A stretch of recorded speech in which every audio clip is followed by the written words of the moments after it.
Bimaze kuba umuco k'abaturage bo muri Leta Zunze Ubumwe za Amerika n'abenegihugu baba mu mahanga batora umukuru w'igihugu kuwa kabiri wa mbere w'ukwezi k'Ugushyingo. Niko byagenze muri uyu mwaka, ni nako byagenze mu 2020 ubwo Joe Biden yatorwaga, ndetse no mu myaka yabanje niko byagiye bigenda.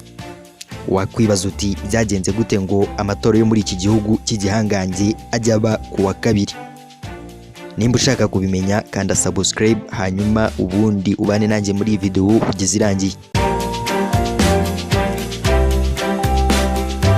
Mu kinyejana cya 19 abanyamerika benshi bari abahinzi, bamaraga igihe kinini bahinga, batunganya ibihingwa byabo mu mirima ndetse banasarura. Byari bisobanuye ko icyemezo gikomeye ku gihugu cyagombaga gushingira ku mibereho yabo. Byagaragaye ko igihe cyiza cyabo cyo kwitabira amatora ari icya nyuma y'isarura, ikirere nacyo gituje. Abagize inteko inshinga amategeko mu 1845 bemeranyije ko icyo gihe ari intangiriro z'Ugushyingo kuwa kabiri wa mbere w'icyumweru. Wakwibaza uti kubera iki bahisemo kuwa kabiri? Muri iyo myaka kwitabira amatora byari ingorabahizi kubera ko ibiro by'itora byari kure cyane ya benshi. Byasabaga abahinzi gukora ingendo ndende zashoboraga no kubatwara umunsi wose bajya gutora umukuru w'igihugu cyangwa se bagize intego nshingamategeko.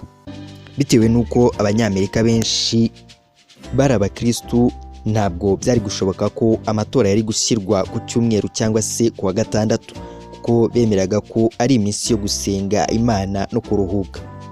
Bigendanye na rwa rugendo rurerure ugana ku biro by'itora, bamwe mu banyamerika batekereje ko kuwa gatatu ari wo munsi mwiza wo gutoreraho. Bashakaga gushyira intera ihagije hagati y'impera z'icyumweru n'umunsi w'itora, ariko umunsi wa gatatu ntibawemeranyijeho bitewe n'uko abenshi bagaragaje ko bitashoboka, bitewe n'uko wari umunsi wo kujya kugurisha umusaruro wabo ku isoko. Abanyamerika basubiye inyuma, babona bakwiye kujya batangira urugendo ku wa mbere berekeza ku biro by'itora kugira ngo batore ku munsi ukurikiraho, ari wo kuwa kabiri. Nubwo abanyamerika muri rusange batora kuwa kabiri, hari ababona ko uyu munsi urimo imbogamizi bitewe n'uko abenshi baba bari mu kazi kuri uyu munsi. Ntabwo muri Amerika hakiri ubwiganze bw'abahinzi nko mu kinyejana cya 19, kuko ubu hasigaye abatagera no kuri 2%. Mu matora yo muri iki kinyejana cya 21 abatora baragabanyuka bitewe n'uko baba bari mu kandi kazi, aho bifuza ko yakwimurirwa mu mpera z'icyumweru cyangwa se akagumishwa kuwa kabiri, ariko uyu munsi hakajya hatangwa ikiruhuko ku rwego rw'igihugu. Ibi byifuzo nabyo Amerika yabonye ko birimo imbogamizi.